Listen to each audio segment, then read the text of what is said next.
We're live, Susan. We're live? Welcome back. Thanks. Thanks for being here. This is going to be such a good time. I like it. I like it a lot.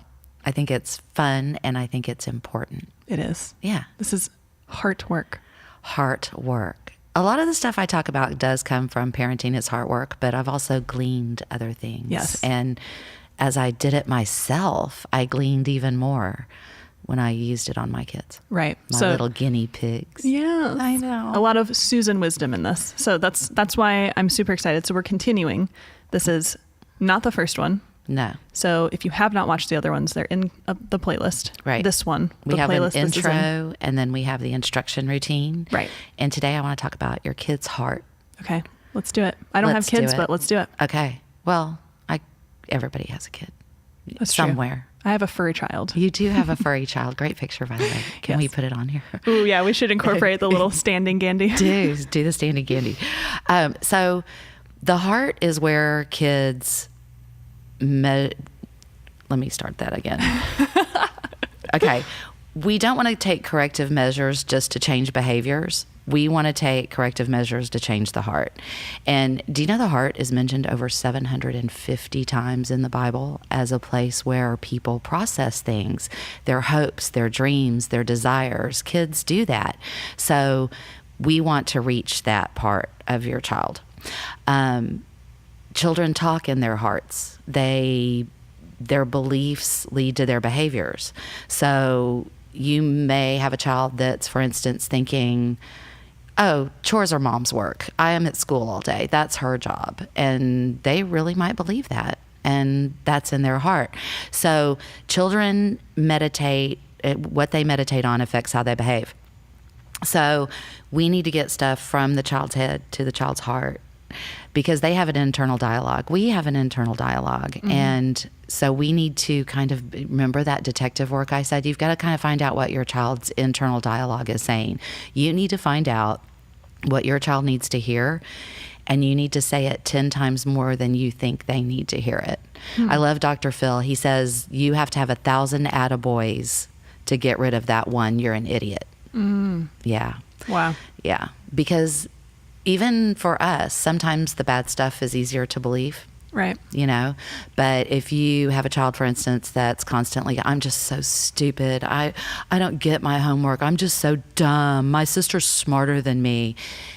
Guess what? 10 times that day, they need to hear that they are so smart. Oh, and you're so creative, and you do this so good. And so you've got to get rid of, even if that one, you're idiot, is coming from them. Right. Have you found that is the norm, that a lot of children do feel that negativity? Or would you say it's the opposite, that a lot of times they think they are better, or they have a more positive outlook? Like, which would you say is kind of the more... I would say sometimes that's up to you.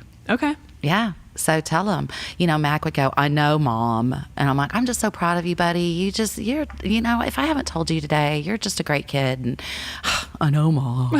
And he would get all like, oh, that's so stupid. But, maybe he just needed to hear it. Right. And sometimes it feels awkward even saying that, but it's true. So I tell a story about Kai. When she was about 6, we had moved to Florida. We had lived here. We were getting ready for Christmas.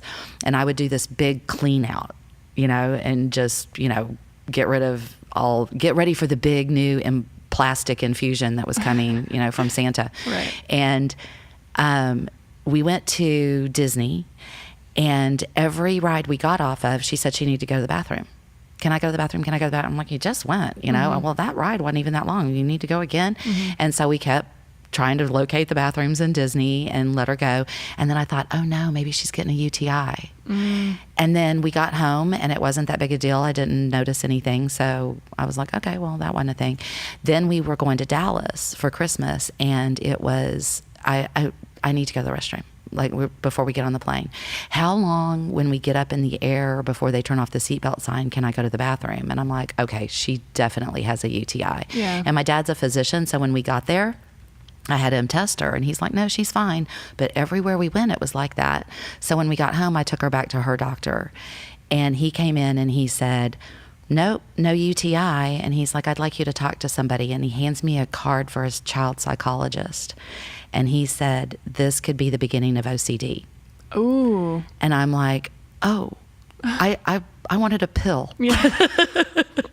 Can I please just have a pill? Yeah. So we took her to the child psychologist, and he was talking to me. He's like, tell me about, you know, a little bit about your background. And he's like, Kylie, I want you to draw a picture of a tree. And so she's over there drawing her little tree, and she's a really bright child. And he's talking to me, and I said, yeah, we moved here about a year ago. And he's like, where did you live before that? I said, well, we lived in Atlanta for a year before that, and then Jacksonville a year before that. And he said, oh, she thinks you're moving. Oh. And I said, what? And he said, before Christmas, were you packing up things? Were you moving? I'm like, oh, yeah. I was cleaning out closets and everything. And then he hands her another piece of paper, and he's like, here, honey, draw a picture of yourself. And she's like, okay. So she's over there drawing a picture. He's like, yeah, she thinks you're moving. Oh. You need to convince her that she is not, that y'all aren't moving, that y'all aren't going anywhere. I want her dad to talk about how much he loves his job. I want you to talk about everybody that you meet as your new best friend, how much you love your house, all of this. I'm like, well, she's not going to buy it. She's sitting right here. Right. And he's like, oh yeah, you need to ham it up. So for 3 weeks, we literally walked around the house going, I met a lady at the park today, and I think she's going to be my best friend. And I love my new job. I hope I get to keep this job forever. Working from home is great. And we're cracking up because we think it's so done. Gone. We went back to see him 3 weeks later, and it was over. Wow. So this was literally something that she had been ruminating on. She thought we were going to be leaving, and I had no idea that was happening until all of this. So you really need to figure out what your child is thinking and let them know that everything's okay. And I feel like paying attention. It's not one of those like, well, you don't have a UTI, so and just move on, you know? Right. I love that there's this like process of get down to what that is. Well, okay, so the pictures he had her draw, the picture of her had no feet and the tree had no base. Wow. And so he said that she felt baseless. Sometimes I'm like, how does that work? I know. I was like, well, the science of that is so cool in the first place, but it was really interesting that they could figure that out. Right. So... And it worked. And he said if that didn't work, we would have done something else. But I'm like, that was it. Right. So really cool. But again, so basically there's children process things in different ways. There's internal and external processors. Usually your external processor, which kind of shocked me because Kylie, you usually know what she's thinking. Mm-hmm. Now you definitely do, because she will just tell you everything that she is thinking right off the bat. Mac was a more internal processor. So it's like, what's going on, buddy? What are you feeling? What are you thinking? What's going on? What's going on in there? You know, and you just couldn't get it out of him. A lot of times I'd find if I'd get the kids busy doing something, their mouths kind of go. And they don't know when to shut up, like play a board game or do a puzzle or something, and they'll kind of open up. So that's kind of a way I could get him to, but it was really hard to do that. Now, if you have all these different siblings, those internal processors, they can be building up malice and spite and resentment. I'm going to cut off all her hair when she goes to sleep tonight because she was mean to me. Yeah. So you need to get a hold of them, and you need to let them know that you're handling things. Like, okay, I just saw you looked a little upset when your sister said that. You know, I'll address this with her. Or what would you like her to know about how you feel? And don't make them uncomfortable, because if they're internal processors, they've got to process it. But do recognize that they are processing something. So are there signs for the internal processors besides just their being quiet? Like, or what if they don't have thoughts? Like, that's kind of my thing. Like, how do you differentiate between that? Well, when they don't say, wow, she really just hurt my feelings, man. So it's just when kids are quiet, they're kind of quiet. Okay. But you can see that they're upset about something, and maybe they're just not letting you in on it. Again, that's when the detective work comes in. It's not always easy. You've got to kind of figure out, well, was he really upset by that, or did he just really just blow it off? You know, but a lot of times if you'll ask them, they'll tell you. But you do need to kind of figure that out. Right. Also, you help form what your child believes a lot. If you want to raise a child that yells, yell at them. If you want to raise a child that hits, hit them. I always laugh about my friend Tammy, that she's just very calm all the time. Her kids are so calm. You know, as you can imagine, mine are all like, So it really does. So you need to kind of be careful about what you're modeling for your child. Just nothing fits me in my closet and I'm just so fat. And your daughter's hearing you say this all the time. Well, am I, That is something I noticed all the time. I'm like, how do you know what this word means? How do you know that this phrase belongs here? You sound so adult. And then it's like, well, obviously they've heard someone say it. Yeah. Whew. So let your kids catch you doing something cool, like reading a book. Why are you always reading? My kids would, but I'd read with them. Do model things that you want your kids to do and how you want them to behave, and it goes well for you. Pray for your kids. It softens your heart towards them. Pray with your kids, because sometimes they'll tell God things right in front of you that they wouldn't tell you. So that's another way to get them to process things, you know?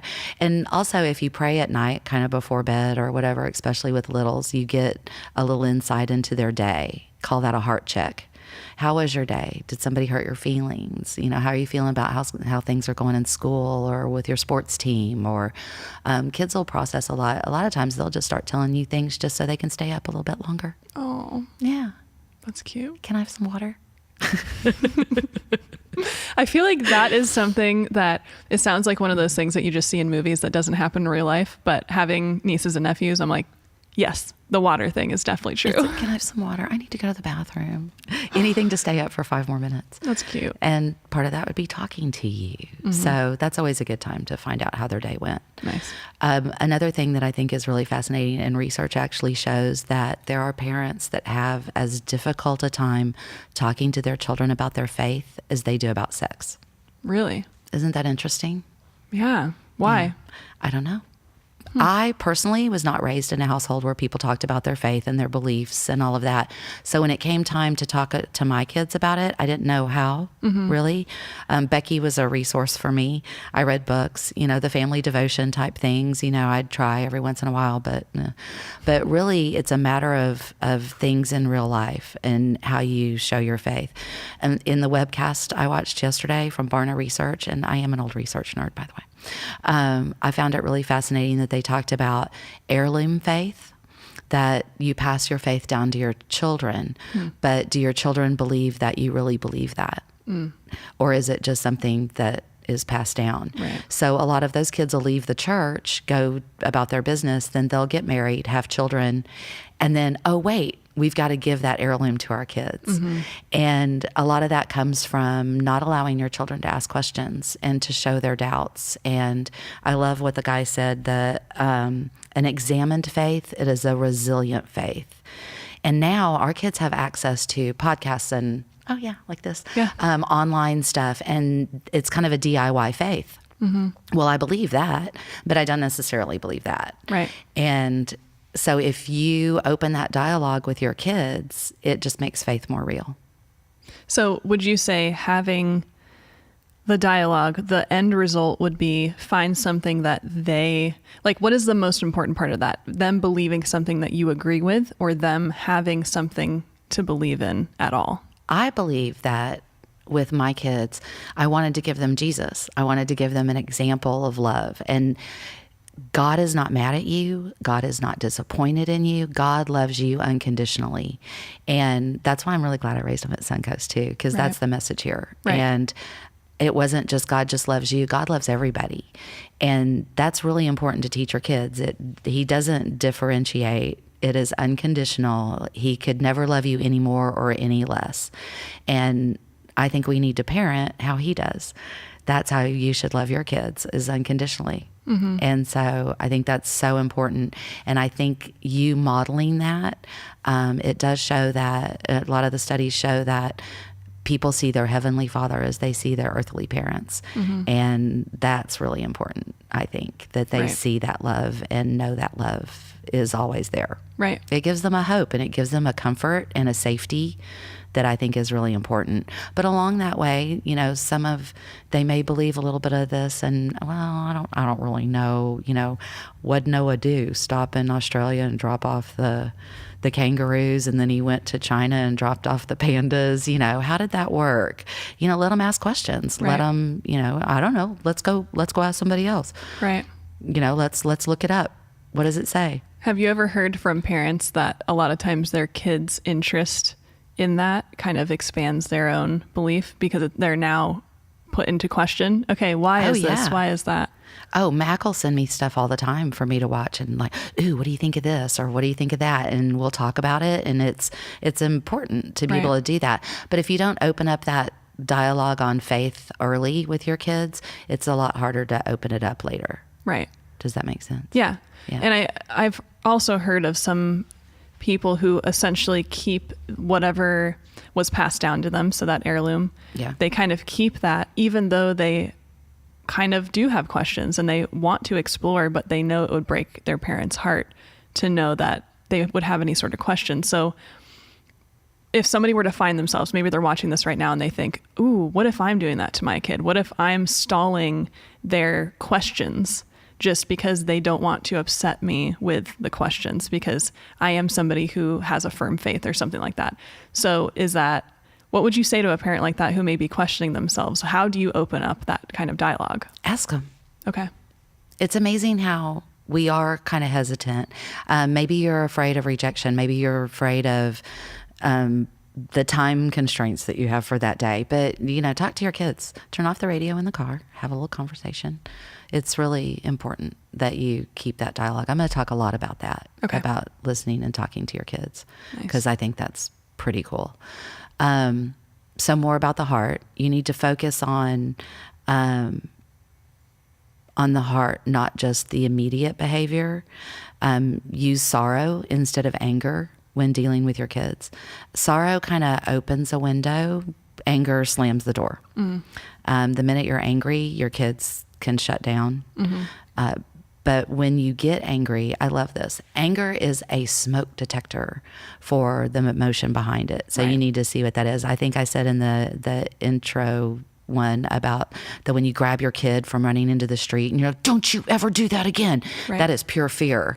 You're not really angry. You're just scared to death. So when you're angry about anything, there's usually something behind it, disappointment, frustration, something. So kind of examine your anger and then examine your child's anger. It's really important. I like that. I like that it's the smoke detector. That's a good way to see it. Isn't that good? It's not really a true emotion. There's something behind it. Now, are you allowed to ever get angry? Is there a reason to be angry? Oh, yeah. Okay. Oh, yeah. So what do you do with that? A lot of times personally, if I really got angry and I blew it and just screamed and threw a fit, and maybe my anger was because they were disobedient or disrespectful or something, but then later it's okay to come back and go, I kind of blew that. I didn't mean to yell. I'm sorry. I let my anger get the best of me, and I shouldn't have done that. So it's just, again, what we talked about before, the closing the loop on, hey, I've had a chance to think through this. And I think that model's a great example for follow through or follow up with their own emotions and things. Exactly. Yeah. I think that's very important. And then tracking those thinking errors is also very important to make sure that they're not concentrating on something that is not healthy. And kids share information too that may not be accurate all the time. And so maybe they're not coming to you with something that they learned that's not accurate. And if you have that dialogue with your kids, they'll go, hey, you know what my friend so-and-so told me today? They told me this. And you can go, yeah, that's not really how that happens or what that is. So that's important too. And be patient, because it does take time to correct thinking errors, because they believe that. Like, actually on the radio this morning, they were talking about different things that you learn as a kid that you still kind of believe, like, does cracking knuckles really cause arthritis? Just, do you believe that? I do. I still believe that. And maybe it's true. I don't really know. We'll have to look that up. I've also looked that up. Are you the one that does not like knuckles cracking, that sound? I do it all the time, and that was absolutely one of those things that I'm like, am I just damaging my body for old Rita? One day I'm going to look back and be like, why did you do that? I don't know. The studies show kind of both. Do they? I don't know. I haven't researched it long enough, but we're going to look it up. Yeah, we should. Okay. It's funny because in staff meeting, I'll watch somebody crack their knuckles and then they'll look at me and go, sorry. It's true. Don't do it again. It's fine. Let's talk a little bit about attitudes. Okay. Because an attitude is kind of a window into the child's heart. I think that's really important. And an attitude is a pre-packaged response to a trigger. So I think I may have mentioned when I walk into Mac's room and he turns around and goes, "What?" Well, his experience has always been when I walk in there, it's to give him an instruction or something else. So that attitude that he's got is a prepackaged response. Mm-hmm. So maybe we all have prepackaged response to stuff like, a muffin at Starbucks. It's like, I don't really like their food, so, right. Everybody has an opinion. So we kind of have our prepackaged responses, and kids do. So attitudes kind of have three parts. The first is the behavior, and that's really easy to spot. It's the eye roll. It's the hand on the hips. It's the slamming door. It's the tone of voice. It's the sarcasm, whatever. So you kind of know they're working on it too right then. And when when I'm talking about these attitudes, I'm kind of talking about bad attitudes. Mm-hmm. Maybe it's an emotion. The best way to do that, like the anger, name what's behind it. Hey, I know you're frustrated. I'm sorry. Here, let me help you tie that shoe. Don't throw your shoes. Come here. And if you name it, they go, "Oh, I'm frustrated. I'm not really mad." Mm-hmm. It's like, I want to go. I know you're disappointed you can't go. But so, I'm disappointed. Oh, I'm not really mad.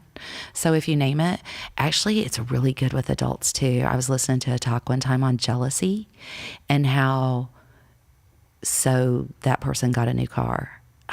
She didn't even work for it. She just got it. It was just like, and it's so nice.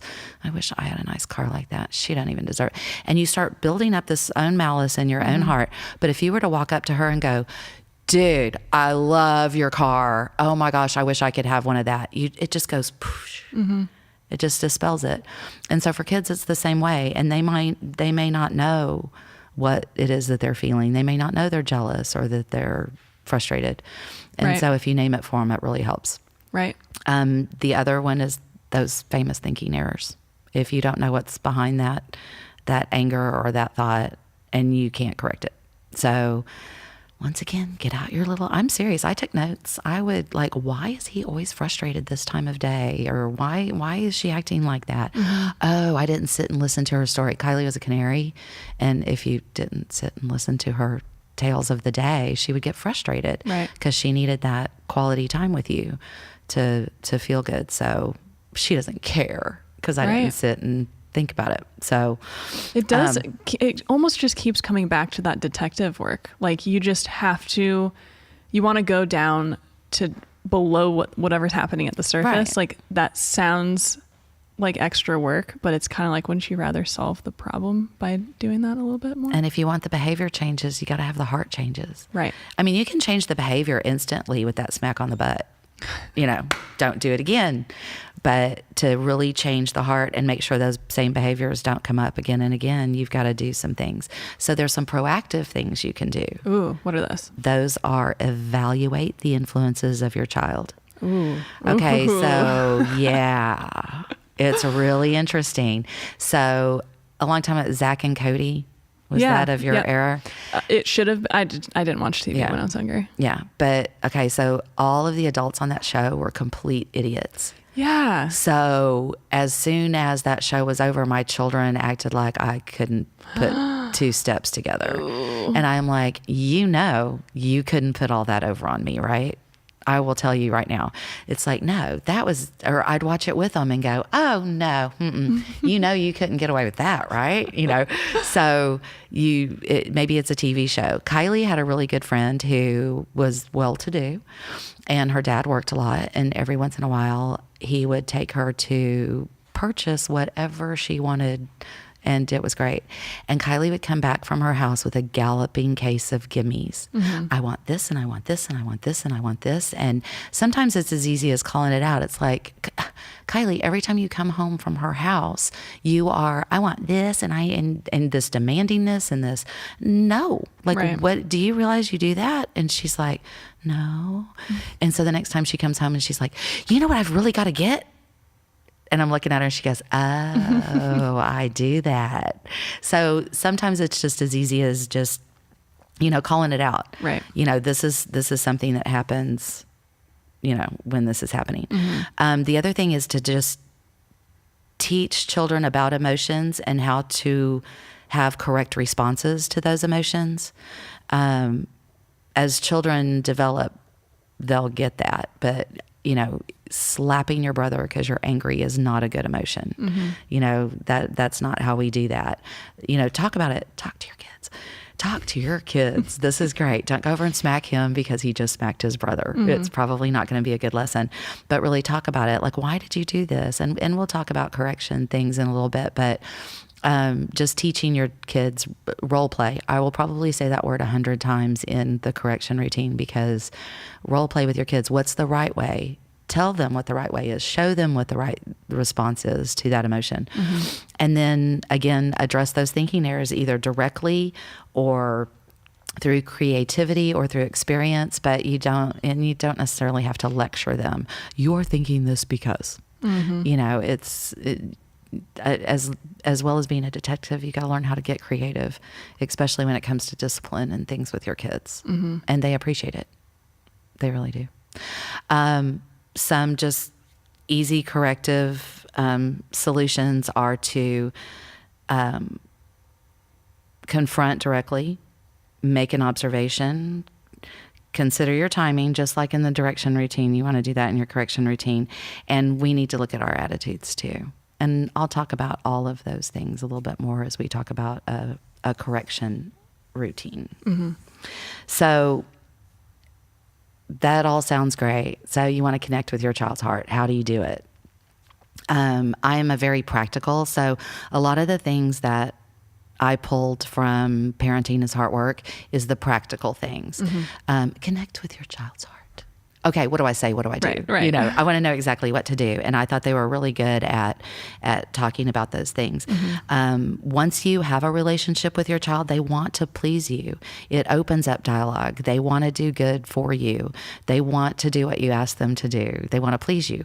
So that relationship is so important to do that. So start thinking about some of the roadblocks that you have with your kids. So you worked all day, you came home, you're tired, you really just want to sit on the couch and watch TV. And you know what? This is a season. And I love what Sandra Stanley said. She said, the days seem long, but the years are so short. You need to really use that time. Again, maybe you're afraid of rejection. Like if I go ask my kid to play a game, they're going to tell me no, they'd rather play their video game. Or sometimes when you have a lot of small children, it is tactile overload.